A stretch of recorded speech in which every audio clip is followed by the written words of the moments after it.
Article का मतलब जैसे अनुच्छेद भी होता है। मैं थोड़ा सा बड़े बच्चों के लिए ले रहा हूँ ये, हालांकि सारी और पूरी बातें बता रहा हूँ। और इसका मतलब होता है चीज यानी वस्तु, ये चीज या वस्तु जैसे आर्टिकल। ये एक अंग्रेजी में आपको पता है पार्ट्स ऑफ स्पीच होते हैं 8, है ना। 8 पार्ट से एक होता है डिटरमाइनर, ये तो उसका भाग है ये एक तरह से, ये डिटरमाइनर का एक भाग है। तो मैं बात करता हूँ उपपद। पहले तो देखो उपपद है क्या, यहाँ पे अपन को क्या जानकारी नहीं होती। और ध्यान रहे इंग्लिश जो भाषा है ना, इंग्लिश ये डिपेंड करती है हिंदी पर। जिसकी हिंदी अच्छी उसकी इंग्लिश अच्छी। अब अधिकांश तो बच्चे क्या करते हैं, इंग्लिश में भी तैयार करते हैं, इंग्लिश से टकराते हैं, तो वो इंग्लिश से टकराने की वजह से पूरा उसकी अंडरस्टैंडिंग लेवल यानी बोध स्तर उसका अच्छा नहीं बन पाता है। तो पहले उसको हिंदी में समझना चाहिए। जैसे मैं कहूँ उपपद किसके, एक तरह से ये एक एडजेक्टिव का ही भाग है, ये देखो एडजेक्टिव। अब एडजेक्टिव कहते किसे, यानी ऐसा वर्ड जो नाउन के पहले आए, ऐसा वर्ड जो नाउन के पहले आए एडजेक्टिव कहलाता है। और एडजेक्टिव एक आर्टिकल ही आता है, यानी ये आर्टिकल इस परिवार का है और डिटरमाइनर भी इस परिवार का है। ये देखो ये पोता हो गया एक तरह से इनका, मान लो ये है मेन ये है। तो इसका शॉर्ट फॉर्म ये हो गया छोटा भाग, और इसका और छोटा भाग। तो ये पूरी बारीकी चीज पढ़ने से फायदा होता है, क्योंकि अंग्रेजी में क्या आता है, जैसे एग्जाम में क्या कोई भी चीजें पूछते थे नॉर्मल, तो ये नॉर्मल ए एन और ये ज्यादा पूछते, लेकिन कभी कभी थ्योरी भी आनी चाहिए, एक थ्योरी भी जरूरी। आज हम आप ये मत समझ रहे भाई मैं बहुत ज्यादा टैलेंट हूँ अपनी चीजें, जो जितना है वो मैं बता रहा हूँ। अब बात करते हैं नाउन। जैसे उदाहरण के तौर पे एडजेक्टिव कैसे, जैसे स्मॉल बॉय ये आए। देखो बच्चों ये क्या है, नाउन है, और ये क्या है, एडजेक्टिव है। ये एडजेक्टिव, इसको कहते हैं एडजेक्टिव। अब अपन इस पर डिस्कस नहीं करेंगे, क्यों नहीं करेंगे, क्योंकि अपना टॉपिक दूसरा है। तो एक अब मैं जैसे ये छोटा लड़का, इसी प्रकार से बड़ी कक्षा, ये देखो हिंदी में ले लो बड़ी कक्षा। तो कक्षा क्या है, नाउन है, संज्ञा है, और ये क्या है, क्रिया विशेषण है, एडजेक्टिव है ये। ऐसे ही यदि मैं कहूं कि बॉय क्या है, नाउन है, तो ए क्या है, आर्टिकल है। ये आ गया ना, देखो यहां से अपन मतलब इसके आधार पे यहां आ गए, देखो यहां आ गया ए बॉय, एक लड़का। इसी प्रकार से यदि मैं कहूं कि 7 डेज, ये देखो 7 डेज, तो 7 ये दिन क्या है, एडजेक्टिव है, सॉरी नाउन है, और 7 क्या है, एडजेक्टिव है। ये आ गया, इसे कहते हैं मतलब आपकी हिंदी अच्छी होगी तो ही इंग्लिश अच्छी होगी। जैसे आपने देखा ना प्रथम पुरुष, मध्यम पुरुष, उत्तम पुरुष, ऐसे ही है ना हिंदी में। तो first person, second person, third person हम अकॉर्डिंग टू सिचुएशन यूज करेंगे। अब बात करते हैं अपन मेन, अब ए एंड डी का प्रयोग कैसे।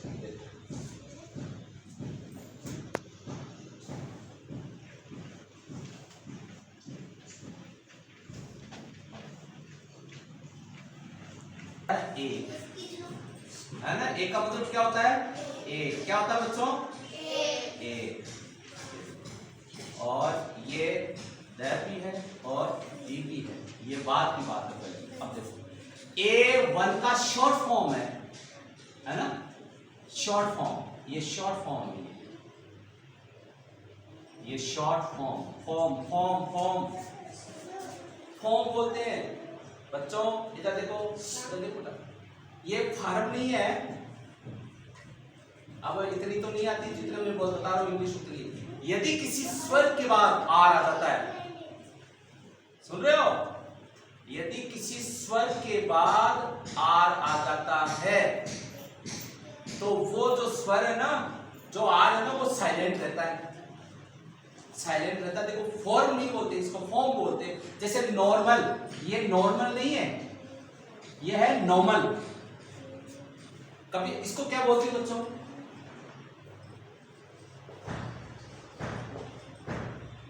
ये फर्स्ट थोड़ी बोलते हैं अपन, इसको क्या बोलते हैं? फर्स्ट। फर्स्ट बोलो, फर्स्ट, फर्स्ट। नॉर्मल, नॉर्मल नहीं कहेंगे, है ना, क्या बोलेंगे इसको? नॉर्मल। अब तो नॉर्मल है, लेकिन अपन बोलने में नॉर्मल बोलते हैं, और कोई बोलेंगे तो अपन उनको एक्सेप्ट नहीं करेगा, नहीं नहीं साइड में करो इसको, इसको ये सही नहीं बोल रहा है, गलत बोल रहा है ना।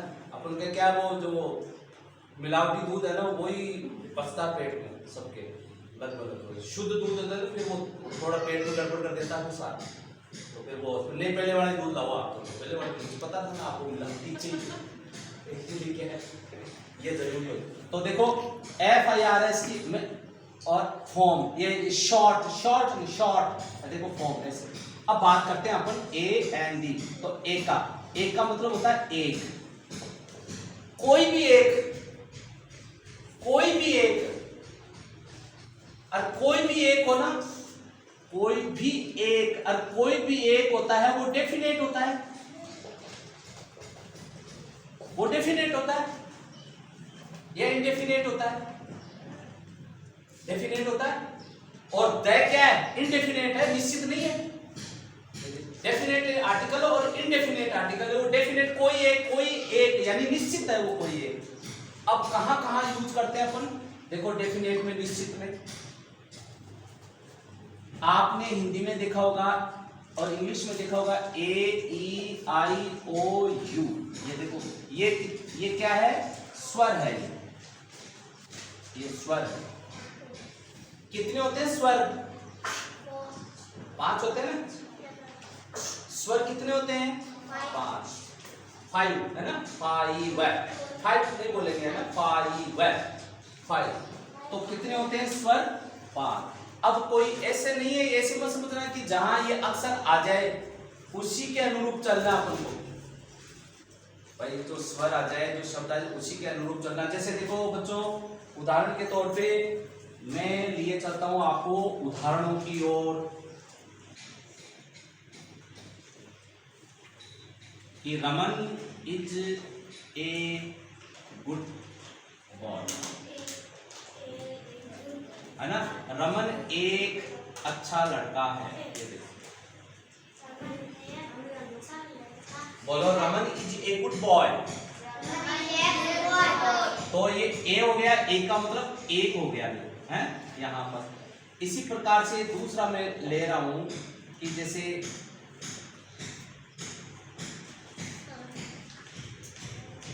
कि संजय वॉज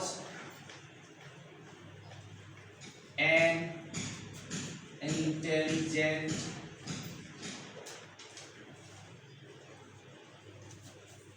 कैंडिडेट। बॉय कर लेते हैं, बॉय।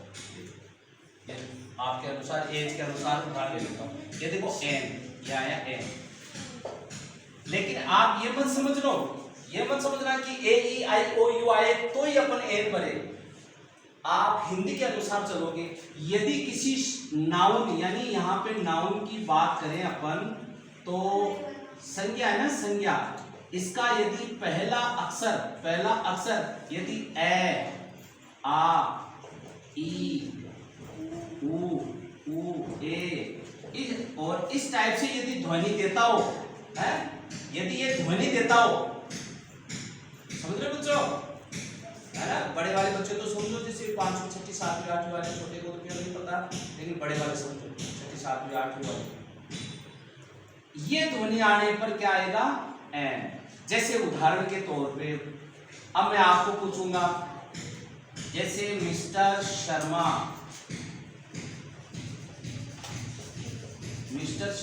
इज। अब देखो बेटा, इधर देखो सब, ये बोलो, ये अक्षर स्वर है या व्यंजन है? व्यंजन है। कॉन्सोनेंट है ना। ये स्वर है या व्यंजन है? लेकिन इसका पहला अक्षर जो एम है, तो उसका जो उच्चारण है ना ए आ रहा है, ना, स्वर में आ रहा है ना, तो यहाँ क्या हो जाएगा, एन हो जाएगा यहाँ पे। और देखो HMT हिंदुस्तान मशीन टूल्स, तो क्या हो जाएगा यहाँ पे, एन हो जाएगा ना एन। इसी प्रकार से यदि मैं बात करूं LDC, बताओ क्या होगा, एन आएगा। और बताओ UDC, अब बताओ क्या होगा, यू, क्या इनमें से आया क्या, देखो यू आया, ये आ रहा है, देखो ये इसमें है क्या, नहीं है, तो यहाँ क्या हो जाएगा, ए। ये देखो इसी प्रकार से अपन बात करें जैसे यूनिक में क्या आएगा, ए आएगा, ए यूनिक। भले ये यू है लेकिन इसका उच्चारण है ना स्वर नहीं है। अंग्रेजी में तो है, लेकिन हिंदी में इसका उच्चारण स्वर में नहीं है। इसी प्रकार से यदि मैं बात करूं यूनिवर्सिटी, तो यहां बच्चों क्या हो जाएगा, ए। यदि मैं ये बात करूं अम्ब्रेला, अब देखो ए आ रहा है ना, ए आ रहा है ना, किस को पता है यहाँ पे ए आ रहा है, किस को पता है, हाथ ऊपर करो। ये बताओ यू स्वर है या व्यंजन है, बताओ बच्चों, स्वर है या व्यंजन है, व्यंजन है, लेकिन इसका स्वर है ना यू, तो लेकिन इसका उच्चारण है ना वो किसमें है, व्यंजन है या स्वर में है, नहीं स्वर में है। तो क्या हो जाएगा यहाँ पे, ए होगा या एन होगा, एन होगा, स्वर है ना, इसी प्रकार से। तो ये ए और एन इसी प्रकार से। और बताओ, देखो बच्चों आप बताओ, MP, ये है ना। तो अब मैं मुख्य रूप से वापस एक बार रिपीट करता हूं मैं, है ना, पूरा का पूरा रिपीट करता हूं, पूरी चीजें रिपीट करता हूं मैं एक बार।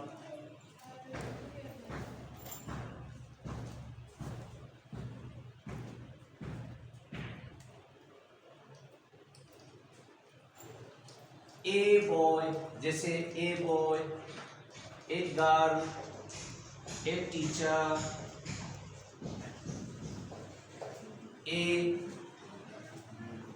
ए ball, a dog, a pen, etcetera.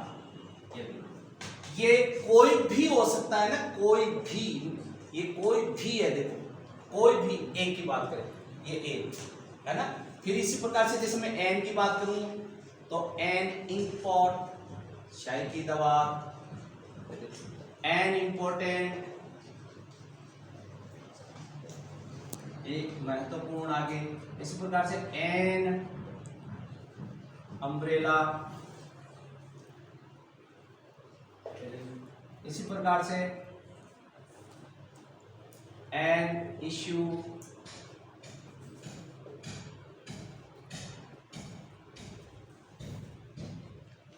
N, और भी जैसे अपन खूब सारे ऐसे यूज कर सकते हैं, है ना, एटसेट्रा इत्यादि, अपन बहुत सारे यूज कर सकते हैं, ए एन, ये। और जैसे अभी आया, जैसे अब आप बताओ, जैसे इसमें यूनिक में, इंपॉर्टेंट में क्या आएगा, एन, देखो आप बताओ, देखिए इसमें क्या आएगा, यूनिक, बताओ क्या आएगा यूनिक में, एन, एन यूनिक आएगा, है ना। The Taj Mahal is a unique building, Taj all over the world, पूरे संसार भर में ताजमहल एक अद्वितीय उदाहरण है, यानी उसके मुकाबले कोई दूसरा नहीं है।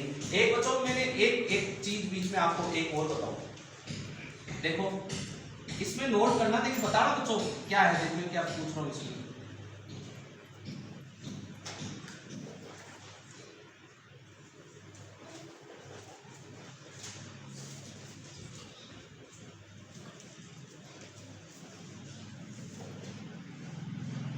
ये 3 शब्द लिखे हैं, ये 3 तो है, इनके अलावा और भी है, इनके अलावा और भी शब्द है। बताओ इनमें क्या महसूस किया आपने? कभी देखो इन तीनों में, देखो क्या महसूस कर रहे हो। देखो बच्चों सब देखो इधर, क्यू के बाद हमेशा यू आता है। आप अंग्रेजी का कोई भी शब्द देखना, क्यू के बाद क्या आता है? यू आता है, हमेशा यू आता है ना। तो जैसे अभी यूनिक है ना, देखो ये देखो क्यू के बाद आया ना, ये है। तो इन चीजों का क्या है, ध्यान रखा करो। अच्छा अब बताओ आप,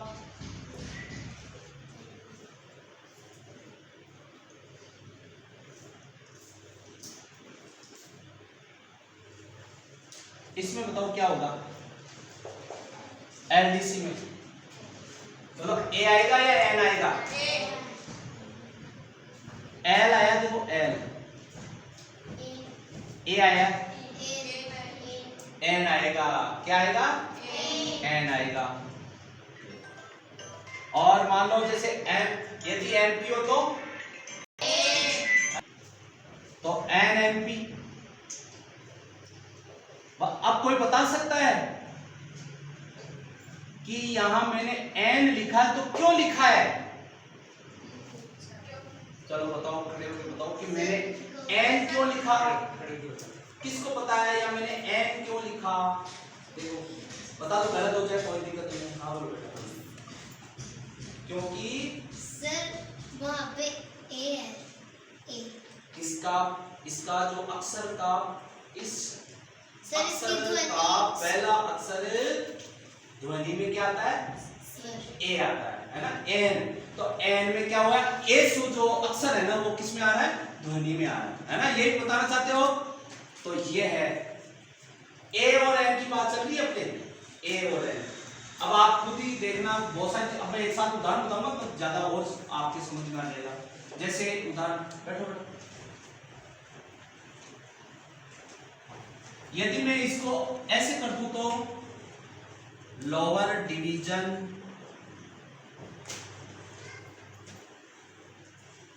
क्लर्क, एलडीसी की फुल फॉर्म है।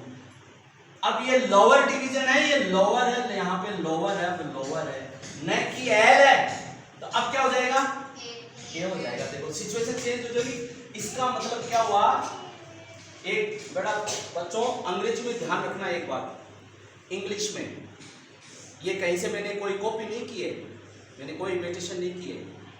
अंग्रेजी में क्या होता है, English words are always changed but techniques are never changed. Light जाने से ये मत समझना कि ये ऐसी बोलती है, ऐसी कोई बात नहीं है। लाइट इलेक्ट्रिसिटी है तो ऑन ऑफ की, ये मत समझना कि ये बात गलत है।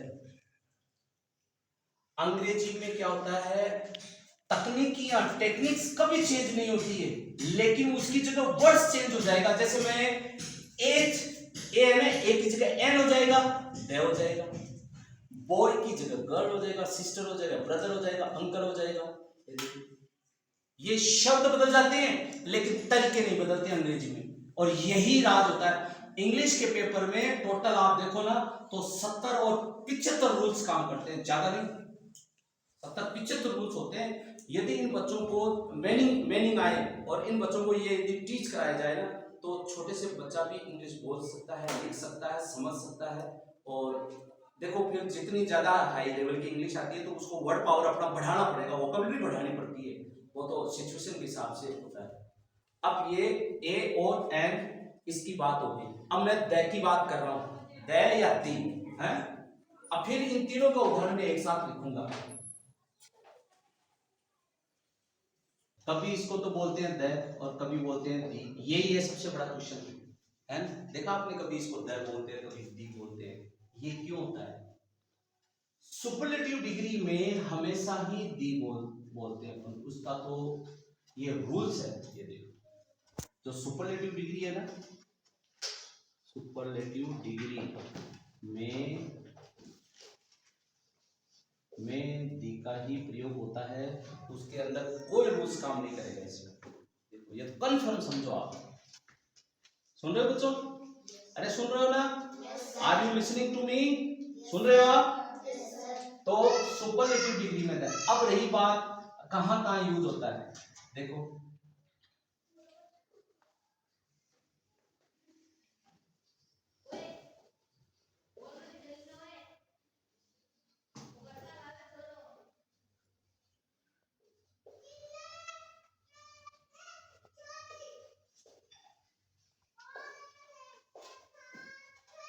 अब बोलो ये स्वर है व्यंजन है? एम, एम बोलो स्वर है व्यंजन है? व्यंजन है, कॉन्सोनेंट है। अच्छा ये बताओ स्वर है व्यंजन है? स्वर। ये स्वर है या व्यंजन है? व्यंजन व्यंजन व्यंजन। और ये बताओ व्यंजन। जहां पे स्वर है वहां दी है, और जहां पे स्वर नहीं है वहां द है। ये देख लो, तो ये क्या हो जाएगा? The mango. इसको क्या कहेंगे? The mango. इसको क्या कहेंगे? दी ऑरेंज या द ऑरेंज? The orange. और ये द स्कूल या दी स्कूल? The school. और ये द मॉडर्न या दी मॉडर्न? ये अंतर है इसका, द और दी वाला। तो याद आया समझ में कुछ है? द कहां दी कहां। लेकिन एक एक्सेप्शन देखो, मैंने कहा ना आपको, एक मैं बताना चाहता हूं, अंग्रेजी एक बिगड़ी हुई भाषा है। इसमें अपवाद बहुत ज्यादा चलते हैं, रूल्स काम नहीं करते हैं कई जगह। लेकिन आप यदि कोई ये देखें कि ये कैसे होता है, ये क्यों होता है, कैसे हुआ, यदि कोई रूल्स के पीछे पोस्टमार्टम करने के चक्कर में पड़ जाता है ना, तो वो पढ़ भी नहीं पाता, ना वो पढ़ा पाता है। एग्जाम में फिक्स चीजें चलती है, रूट की चीजें चलती है, वो ये उसको पढ़ना भी नहीं चाहिए ऐसी बातों में चक्कर में, तो उसका सिलेक्शन भी नहीं होता। जो चीरा फाड़ा करना शुरू कर देता है ना शब्द का, अक्षर का, मैं तो चीरा फाड़ा करूंगा, मैं निष्कर्ष निकालूंगा, तो वो मेरे ब्रेन है, मेरे जो जाएगा जो चल रहा है सिस्टम, जो अधिकांश वो चलने दो, उसको चलना चाहिए। ज्यादा गहराई में जाना खतरा है इसमें। कोई भी हो, मैं इस विषय की बात नहीं करूँ, आपके भी सारे हिंदी में होता होगा, हिंदी में ऐसे एक्सेप्शन चलते, फिजिक्स केमिस्ट्री बायो सब में चलता है, सारे रूल्स फेल हो जाते हैं वहाँ पे। कोई अब मान लो बढ़िया कूलर चलता है, कूलर भी फेल हो जाता है, कूलर का काम ठंडे हवा देना होता है। अब आपके साथ एसी भी तो होता है, तो एसी भी तो लाइट चली जाती है फिर वो गर्म हो जाता है। बताओ बचाओ है कि अंग्रेजी का ऐसा कौन सा अक्षर है जिसको बहुत ज्यादा ठंड लगती है?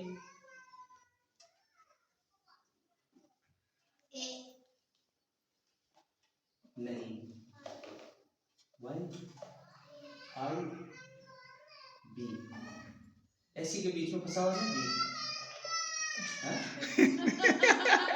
नहीं इसके बीच में ये क्या, कई बार ऐसे कार्यक्रम के दौरान मैं थोड़ा आपको भी थोड़ा साइड में ले चलूं, क्योंकि आपको कोई बोरिंग महसूस, क्योंकि ये क्या है, ये हीट देती है, ये चीजें हीट देती है, बहुत प्रेशर पड़ता है, जैसे प्रेस करते हैं तो लाइट डिम हो जाती है ना, तो जब थ्योरी जो ऐसी चीजें पढ़ते हैं ना सब्जेक्ट की, वो तो लाइट डिम हो जाती है माइंड की, है ऐसे बीच बीच में देखो। एक तो अपने वो क्यू के बाद हमेशा कौन सा अक्षर आता है बताओ? क्यू के बाद हमेशा यू मिलेगा, मिलेगा नहीं मिलेगा? पहले पता था क्या? नहीं था, और होगा कहीं को पता है। और मैं ऐसी चीजें और बताऊंगा आपको, देखो द स्कूल और द मॉडर्न। अब मैं कहूं ये बताओ क्या है, ये देखो सुपरलेटिव डिग्री है, the west, the best, worst, the biggest, the biggest. देखो ये जो टीटी वाले है ना, टीटी वाले, टीएसटी वाले, अरे सुन रहे हो क्या?